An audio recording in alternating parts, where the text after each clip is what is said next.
Welcome to the Human Capital Innovations Podcast, your go-to source for personal, professional, and organizational growth and development. We hope you tune in often for all things people management, organizational development and change, organizational leadership, and social impact related. Maximize your personal and organizational potential with Human Capital Innovations Podcast.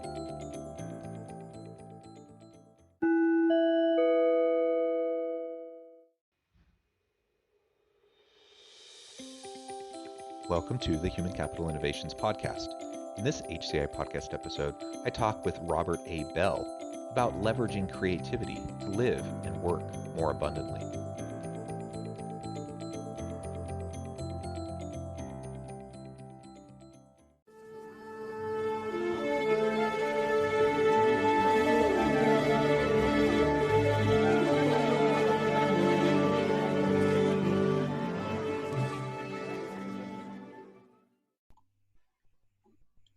Robert Belle, welcome to the Human Capital Innovations Podcast. Thank you so much for having me. Yeah, I'm super excited to have the chance to chat. You have a really interesting and unique background, and today we're going to be discussing how we can leverage creativity to be able to live and work more abundantly. And I know you do a lot of work in this area, so it's going to be a fascinating conversation. But also, I know you are in Kenya, and I believe you're the first Kenyan that I've ever interviewed on this podcast. So I'm excited about that and excited to have the chance to extend the reach of our listenership and hopefully help you out with the work that you're doing there in Kenya as well. Awesome. That's fantastic. I'm very honored to be perhaps the first person you're interviewing from Kenya. And yes, I'm very passionate about human development and ready to get into this. Excellent. As we get started, I just wanted to read Robert's bio for everyone. Robert A. Belle is a transformational speaker, author, and ACCA qualified accountant. He helps people who feel stuck in their career or life journey to break away from the norm and find new paths that reveal their true value. He focuses on dismantling the line between licensed professionals and the creative world. Robert is a winner of the 2019 Advocate of the Year Award by the ACCA for his work assisting other accountants to embrace their creativity and reach new growth potentials both personally and professionally. He is on a global mission to help individuals who feel inferior and have given up on their dreams to think freely, create unapologetically, and live abundantly. Again, such an honor to be with you today, Robert. Thank you for joining us. As we get started with our discussion today, is there anything you would like to share with listeners in terms of personal background, personal context around and framing around your expertise? All right. Thank you so much for that great introduction. The one thing that I wanted to highlight, you mentioned about it, is that I am a proud accountant. I'm a very proud accountant, but not your stereotypical accountant who just sits in the back office. So I'm what you want to call a mix of both worlds. So I play just in between licensed professionals and the creative world, and I've established my presence there. So I've spent some time in sales and marketing. I've spent some time across the entire spectrum, from least creative to most creative. And I'm just right now smack in the middle, trying to pull everyone to find their sweet spot. Excellent. I think that's awesome. And we do need those sorts of bridge builders. I think in various aspects of life, it's important to have the people who sit in that kind of uncomfortable area in between, whether that's interdisciplinary work, cross-functional work, in this situation, kind of creative work versus analytical work. I think all of that's super important. So let's start with the idea of creativity. How do you define creativity? And again, I think it's a unique thing that, a certified accountant does a lot of work in creativity. Obviously, accountants can be creative just like anyone else. So I'm not trying to put a stereotype on that. But I do think that's not typically what people think of. So it's a unique kind of personal life experience that you bring to this conversation. So what is creativity to you, and why is it important as we try to live our best lives? I like how you said that it's very unique situation that I play, that area that I play in. And for me, creativity is precisely that. It's unique. It's not just unique, it's personal. Um, a lot of people define creativity with coming up with ideas, but for me, it's deeper than that. There's a deeper dimension to creativity. And I say that it's an identity extractor. For me, creativity really challenges you to go to the depths of your imagination, the depths of your curiosity, to bring out your unique connections, your unique combination of things. I mean, creativity is two, if you look at it from a binary perspective, something that's novel and something that's useful. And I can tell you that something that is very novel is the ideas and the dreams that each and every one of us has. It's very unique and it's very personal. So for me, creativity is not just simply connecting dots, but it's connecting dots in a way in which you as an individual see them connecting. There's endless possibilities in how we can connect and how we can bring up ideas, especially when it's mixed with our experience, our environment, our culture, so many other factors. There's just so many unique combinations that can come out of that. Yeah, so I think that's amazing. Identity extractor. I think that's a great way of framing it.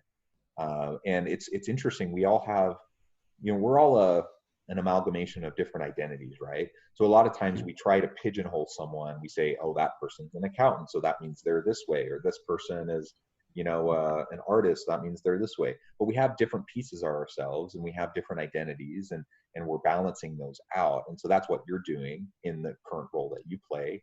Where you have, just like all of us, we have creative minds, we have analytical minds, we have different components, different aspects of ourselves, and it's just a matter of maximizing and capitalizing on what we have, and sometimes flexing that muscle a little bit and stretching ourselves, because sometimes I think we get creativity beat out of us a little bit through life.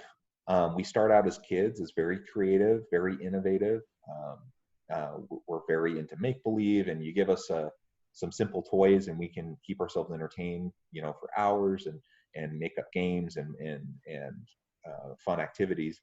Um, and then over time, though, we kind of get normalized. We get socialized into kind of these structures and systems and processes, and thinking about, this is acceptable behavior, this isn't. And so all of that conformity kind of in some ways can drive some of that creativity out of us if we're not careful. And then we sometimes forget as we get older that, yeah, we are creative beings. We had creativity when we were younger, we all did, and we can still have creativity, and sometimes we just need to learn to reflex that muscle, even if we tend to think of ourselves as a very analytical type of a person. Absolutely. I mean, not only is the creativity beaten out of us, I say that it's stolen from us. I take a very, how can I say, a very interesting position when I say that it's stolen from us. Because when something is stolen from you, it's taken without your permission. And we don't really freely give up our creativity. We have to give it up so that we can fit in. We have to give it up so that we can comply. We have to give it up so that we can shape and become, that output, that the normal situation or normal distribution requires of us. And so over time, it really gets stolen from us because we give it up without even knowing what we're giving up. So much so that when we become older, we start, confessions such as, I'm not creative. I'm not creative. And the second part of that is we then are socialized to limit creativity to artistic expression. And that's why I say that creativity is an identity extractor. As you said, we have different identities, and our professions should never be the source of identities. Actually, they cannot be the source of identities. They're just an expression of identity. And that's why people say, okay, now that you're championing creativity, why do you still carry the label, of an accountant? And I said, no, it's not a label, because label brings with it limitations. It's just a description of my identity. It's not a definition of my identity. So when we engage our creativity, we're helping to bring out other parts of us that have been buried or hidden or just totally undiscovered, by trying new things, by exploring and learning transferable skills, like what you mentioned, cross-functional knowledge, interdisciplinary knowledge. that's who we're meant to be as human beings. We're never meant to be pigeonholed into one single career, one single profession, but that's just how we were, educated. Yeah, yeah, absolutely. So I think having that recognition, that understanding of the creativity piece is essential.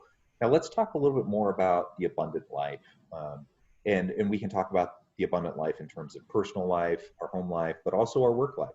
How do we? Um, well, first of all, I guess what does that mean to you? What is the abundant life? And then how do we connect creativity to living more abundantly? Right. Yeah, I think we should definitely look at now, what does it mean to, be living abundantly, whether in the personal life or the professional life.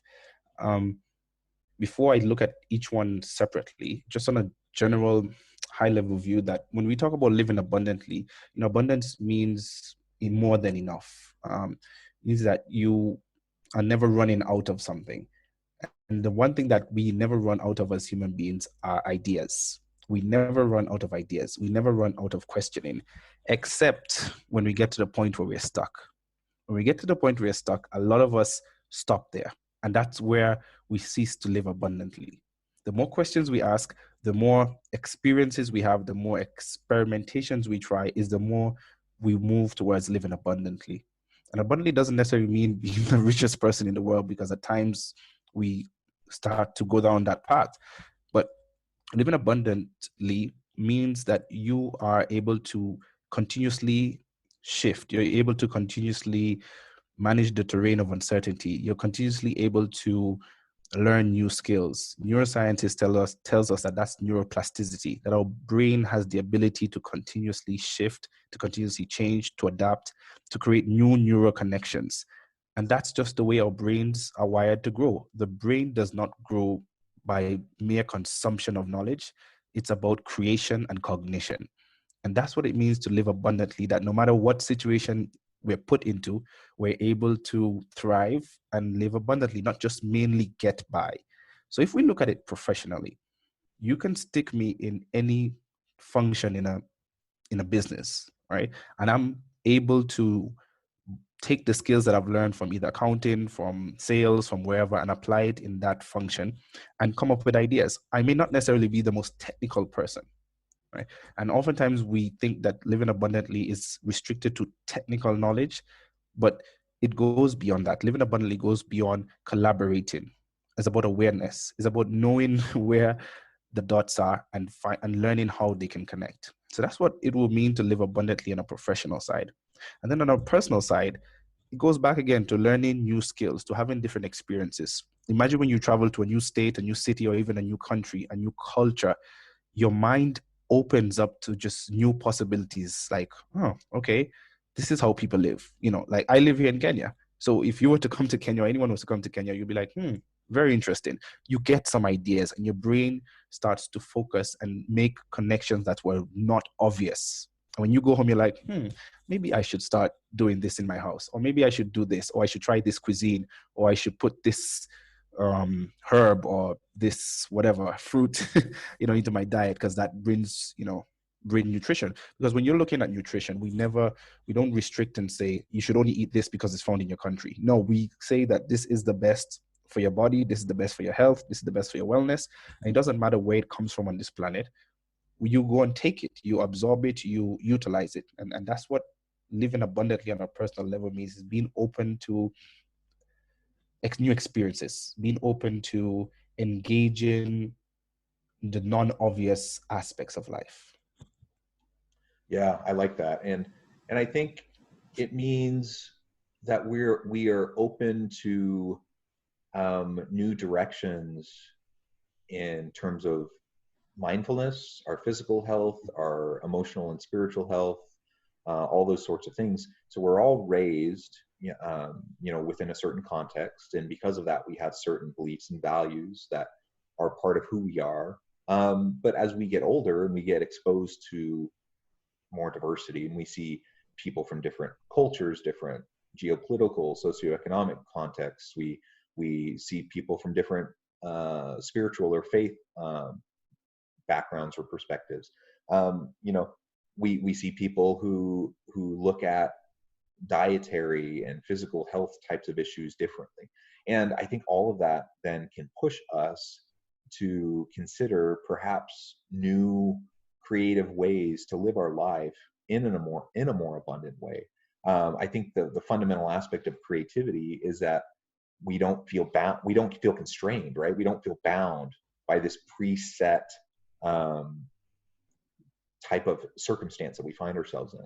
But if we have a creative mindset, that means we have an exploratory mindset. We recognize, you know, that the world is infinitely diverse and abundant in itself, and in that, you know, it's, there's so much out there to explore and to learn.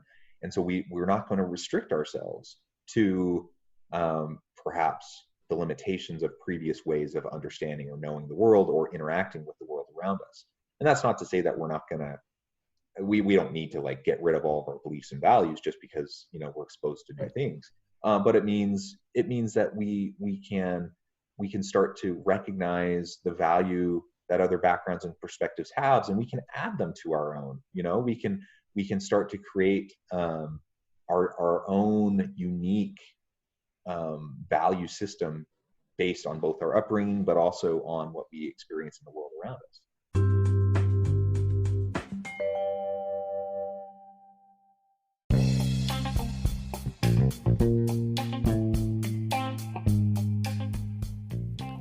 I'm excited to announce the publication of my new book from HCI Press, The Alchemy of Truly Remarkable Leadership: Ordinary, Everyday Actions that Produce Extraordinary Results. Consider how the nature of work has shifted over the past 50 years. With increased globalization, rapid technological advancement, and the shift in economic composition, the average job of today looks very different than the average job of 50 years ago. What will the jobs and organizations of tomorrow look like? Moreover, what does this all mean for organizational leaders? What are the core competencies and capabilities of organizations and their leadership that are prepared for continued disruption and geopolitical and socioeconomic shifts? Regardless of what the future holds, increasingly, leaders need to be socially minded, data-driven, decisive, champions of talent, and disruptors of the traditional notions of leadership, teams, organizations, and work. The Alchemy of Truly Remarkable Leadership will help you to explore your own leadership competencies and capabilities and consider ways to apply and implement them into your workplace and personal life.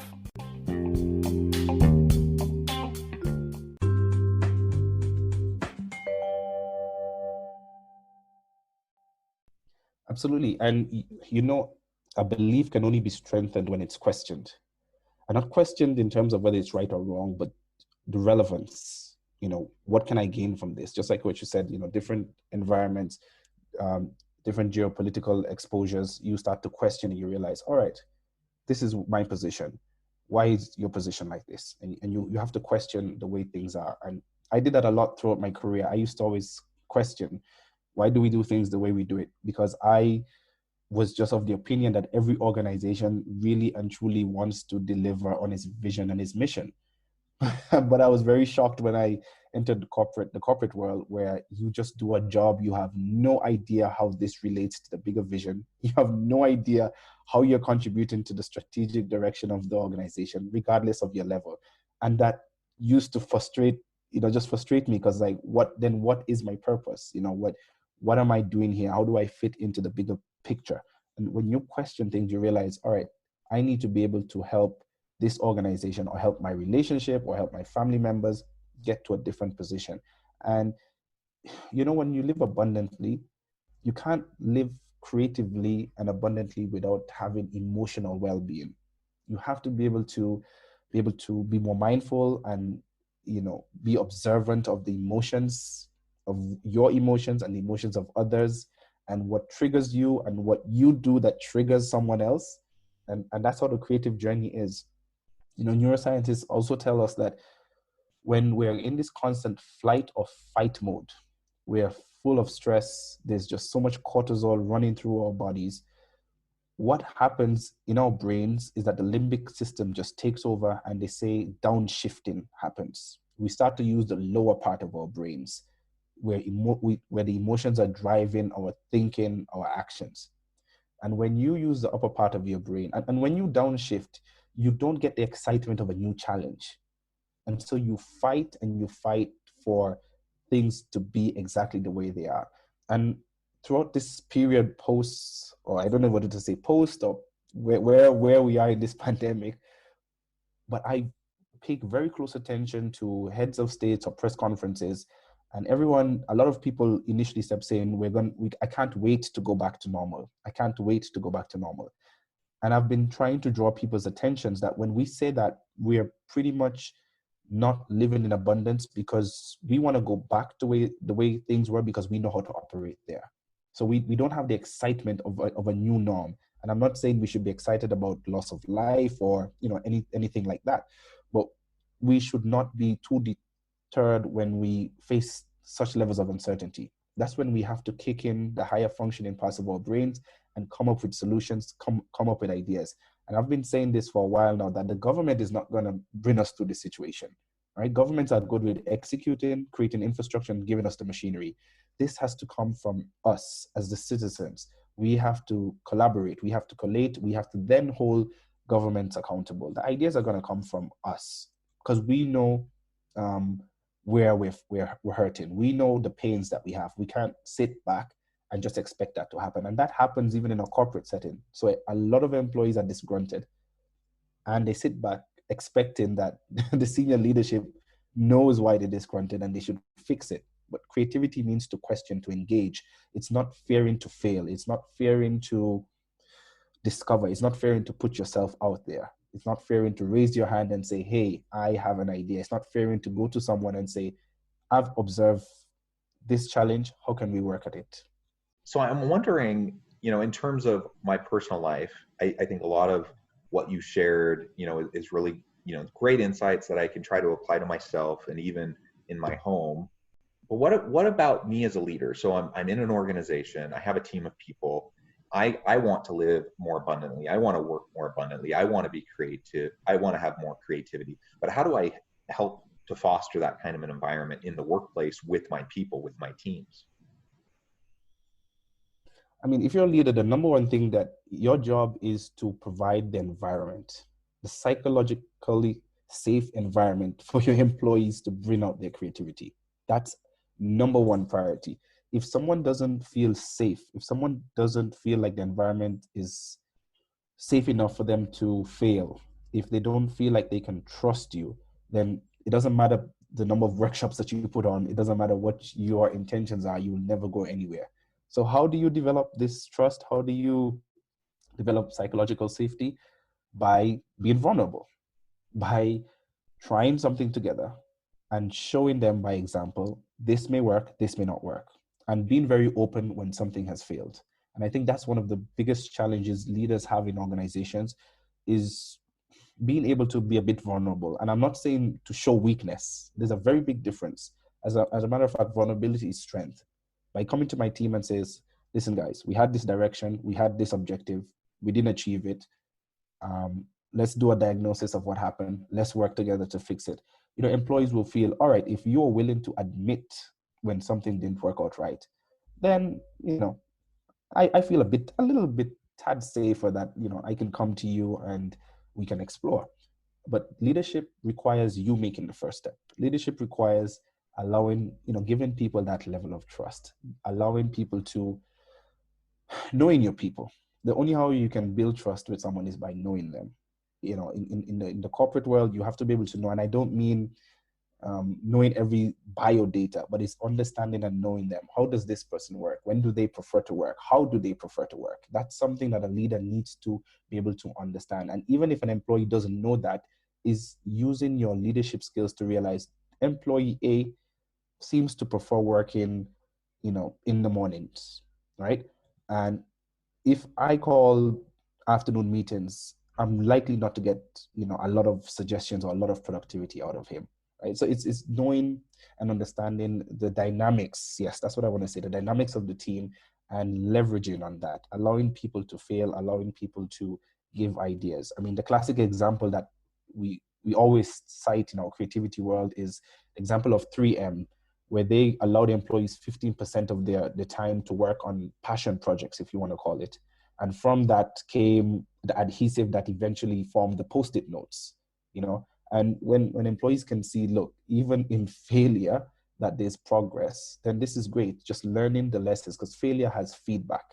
So I think the best way for you to do it as a leader is by allowing failure, but showing them that failure is feedback, it's not punitive. Yeah, yeah.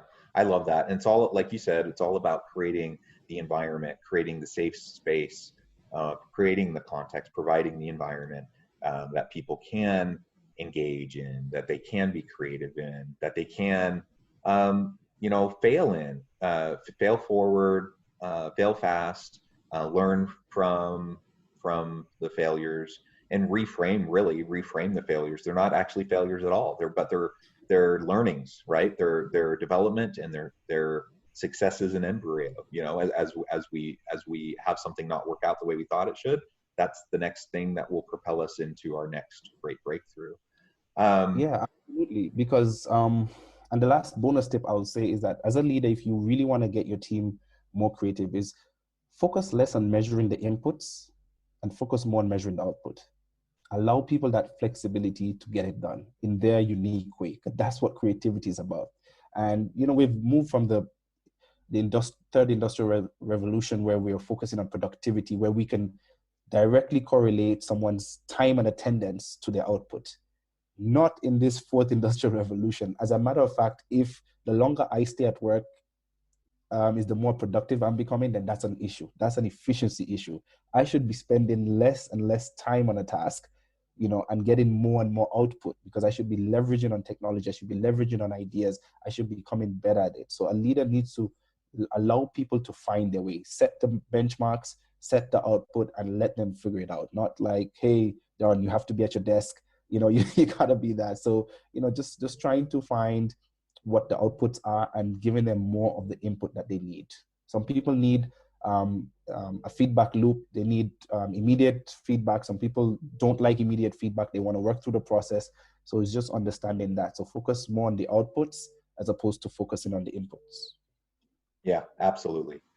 Well, Robert, it has been a real pleasure talking with you. We're about out of time, but this has been a super fun conversation, and I'm sad that it's coming to an end. So perhaps I can have you back on sometime so we can continue and explore other aspects of this. But before we close for today, I just want to give you a chance to get the last word and to share with listeners how they can get connected with you and find out more about what you're doing. I can't imagine that we're finished with the interview. I certainly would love to come back. We were just getting warmed up in our conversation. So my last word definitely will be that creativity is the number one in-demand soft skill. And as an accountant, the reason why I continue to champion creativity, because when I started my practice in accountancy, I noticed that we did so many things manually. And I had no research to back my gut feeling, but I just had this intuition that there's going to come a time where all this manual work will be automated. And this was like in the late 90s, in the early 2000s, when computers were starting to come aboard. And that's been my mantra all through. If I'm doing anything that is manually intensive, then I'm wasting my time. And I want to challenge people that you have to learn how to break from this manual routine and take a step back and continuously disrupt yourself. That's what would be my last word. We need to find ways to continuously disrupt ourselves. And the only way you can do that is if you trust yourself. You have to be able to trust your ideas. In the corporate setting, you have to be able to trust your team. You have to be able to give them targets, give them assignments, and just let them figure it out. That's what would be my last word. And people can connect with me, one, through my website, www.robertabelle.com. Belle is Belle. You can find me on social media platforms. I'm on YouTube, Robert A. Belle. I am on Facebook, LinkedIn, Twitter, Instagram, Robert A. Belle. A few variations. I think in Instagram, there's no space, so it's Robert_A_Belle. But you type Robert A. Belle, you'll find me there. Please feel free to reach out and let me know your thoughts on this podcast. Excellent. Thank you, Robert. Again, it's been a real pleasure. I encourage listeners to reach out to Robert, get connected, find out ways that you might be able to collaborate with him and work together to foster greater creativity and live more abundantly. As we close today, I just want to encourage everyone to continue to think about mindfulness practices, how to foster creativity and innovation to lead to greater productivity and stronger leadership within organizations. And as always, I hope everyone can stay healthy and safe, that everyone can find meaning and purpose at work each and every day. And I hope everyone has a great week. Thank you.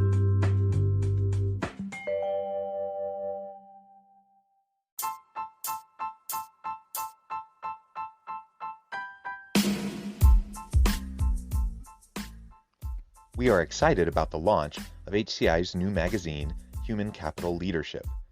Human Capital Leadership is a free, interactive e-magazine designed to help individuals, leaders, and organizations find innovative approaches to maximize their human capital potential. We will be publishing issues quarterly in August, November, February, and May. Check out the first issue and let us know what you think.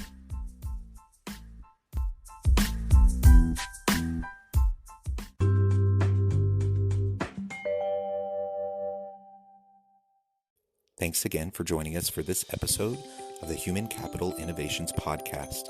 I hope you stay healthy and safe and that you have a great week.